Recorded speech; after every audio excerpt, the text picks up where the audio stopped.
you caught me. I was going to read a little bit. So let's continue with our adventures with Percy Jackson.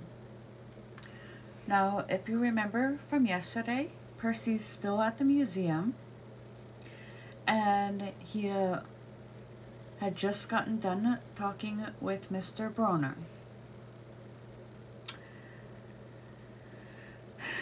The class gathered on the front steps of the museum, where we could watch the foot traffic along Fifth Avenue. Overhead, a huge storm was brewing, with clouds blacker than I'd ever seen over the city. I figured maybe it was global warming or something, because the weather all across New York State had been weird since Christmas. We had massive snowstorms, flooding, wildfires from lightning strikes. I wouldn't have been surprised if this was a hurricane blowing in. Nobody else seemed to notice. Some of the guys were pelting pigeons with Lunchable crackers. Nancy Bumblefoot was trying to pickpocket something from a lady's purse. And, of course, Mrs. Dodds wasn't saying a thing. Grover and I sat on the edge of a fountain, away from the others. We thought that maybe if we did that, everybody wouldn't know we were from that school. The school for loser freaks, who couldn't make it elsewhere. Detention? Grover asked. Nah, I said. Not from Bruner. I wish he had laid off me sometimes. I mean, I'm not a genius. Grover didn't say anything for a while. Then, when I thought he was going to give me some deep philosophical comment to make me feel better, he said, "Can I have your apple?" I didn't have much of an appetite, so I let him take it. I watched the stream of cabs going down Fifth Avenue and thought about my mom's apartment, only a little ways down from where we sat. I hadn't seen her since Christmas. I wanted so bad to jump in a taxi and head home. She hugged me and be glad to see me, but she'd be disappointed too.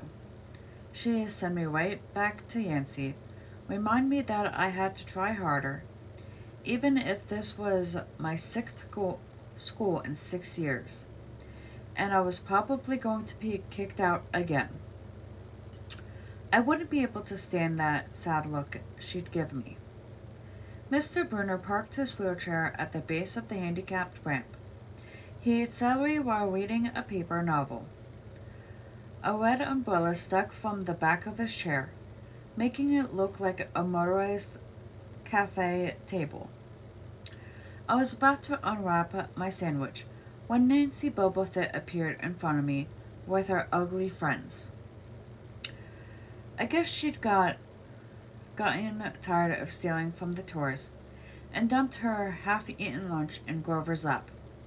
Oops, she grinned at me with her crooked teeth. Her freckles were orange, as if somebody had spray-painted her face with liquid Cheetos. I tried to stay cool. The school counselor told me a million times, count to 10 and control your temper. But I was so mad, my mind went blank. A wave roared in my ears. I don't remember touching her, but the next thing I knew, Nancy was sitting on her butt in the fountain, screaming. Percy pushed me. Mrs. Dodds materialized next to us. Some of the kids were whispering, "Did you see the water?" like it grabbed her. I don't know what they were talking about. All I knew was that I was in trouble again. As soon as Mrs. Dodds was sure poor little Nancy was okay, promising to get her a new shirt at the museum gift shop, etc., etc. Mrs. Dodds turned on me. There was a triumphant fire in her eyes, as if I'd done something she'd been waiting for all semester. Now, honey. I know, a month erasing workbooks. That wasn't the right thing to say. Come with me, Mrs. Dodd said. Wait, Grover yelled. It was me. I pushed her. I stared at him, stunned. I couldn't believe he was trying to cover for me. Mrs. Dodds scared Grover to death. She glared at him so hard, his whiskery chin trembled. I don't think so, Mr. Underwood, she said, but you will stay here.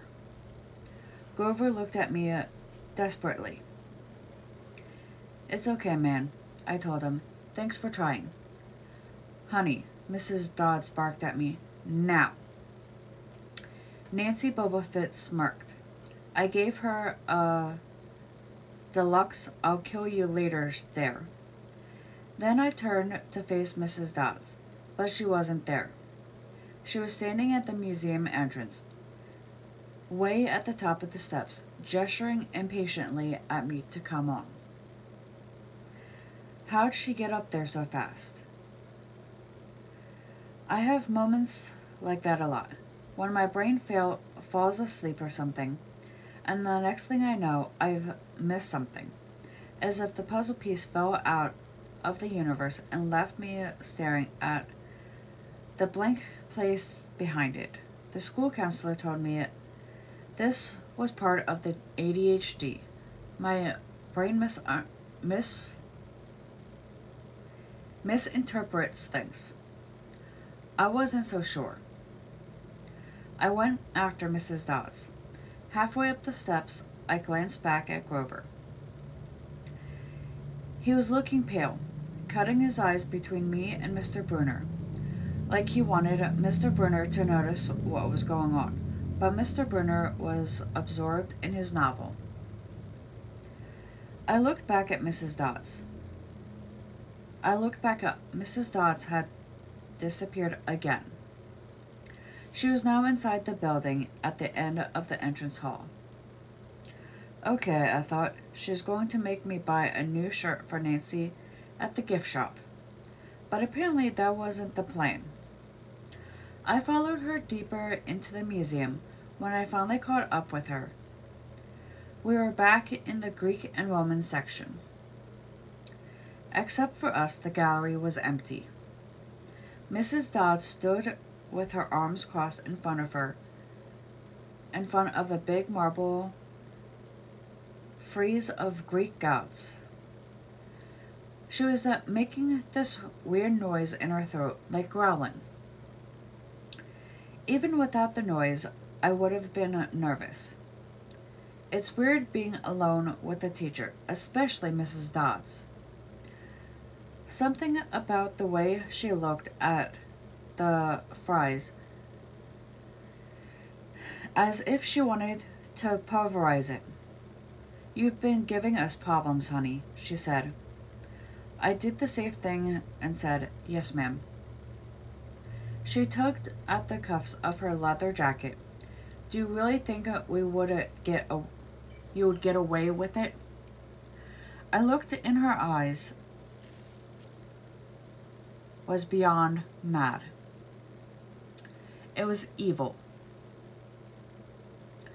She was a teacher, I thought nervously.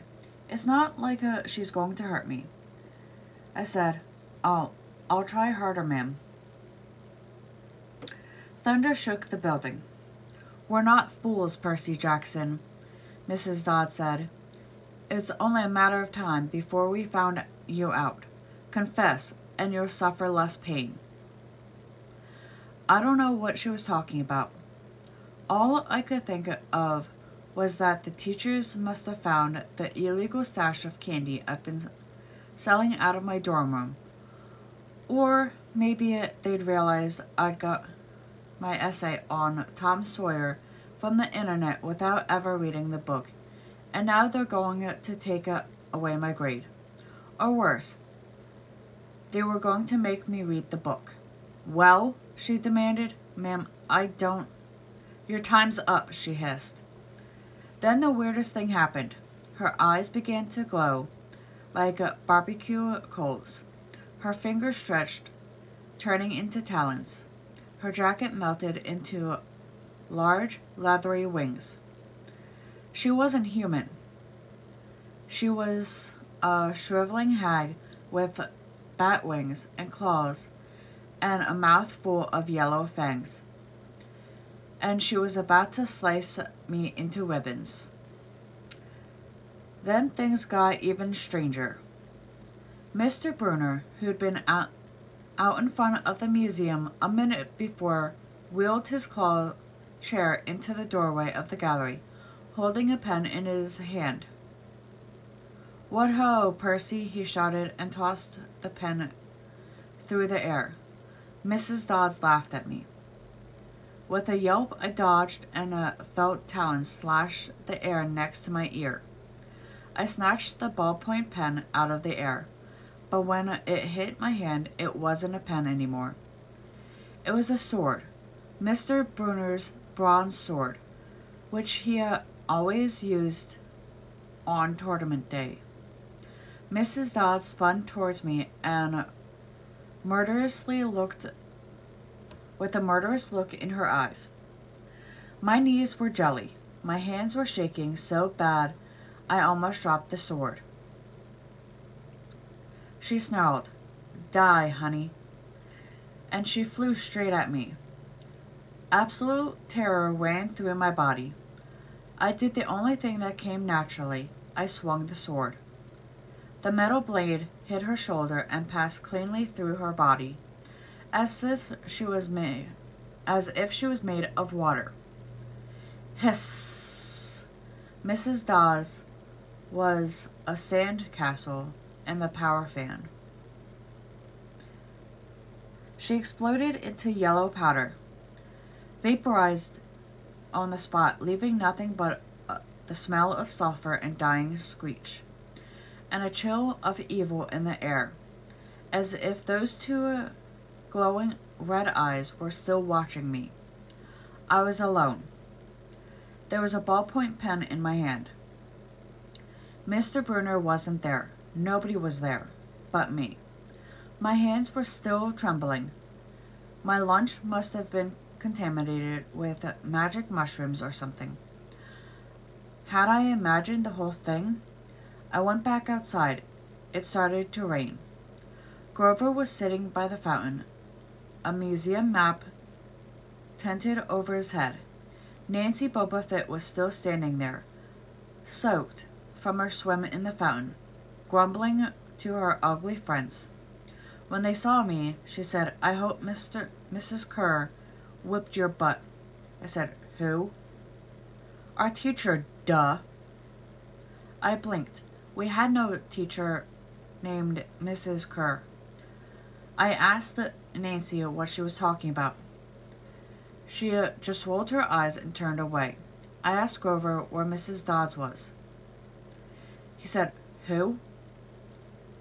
But he paused first, and he wouldn't look at me, so I thought he was messing with me. "Not funny, man," I told him. "This is serious." Thunder boomed overhead. I saw Mr. Brunner sitting under his red umbrella, reading his book as if he never moved. I went over to him. He looked up, a little distracted. "Ah, that would be my pen. Please bring your own writing utensils in the future, Mr. Jackson." I handed Mr. Brunner his pen. I hadn't even realized I was still holding it. "Sir," I said, "where's Mrs. Dodds?" He stared at me blankly. "Who?" "The other chaperone, Mrs. Dodds, the pre-algebra teacher." He frowned and sat forward, looking mildly concerned. "Percy, there is no Mrs. Dodds on this trip. As far as I know, there has never been a Mrs. Dodds at Yancey Academy. Are you feeling alright? And with that, we've come to the end of chapter 1. I'll see you all in the next one.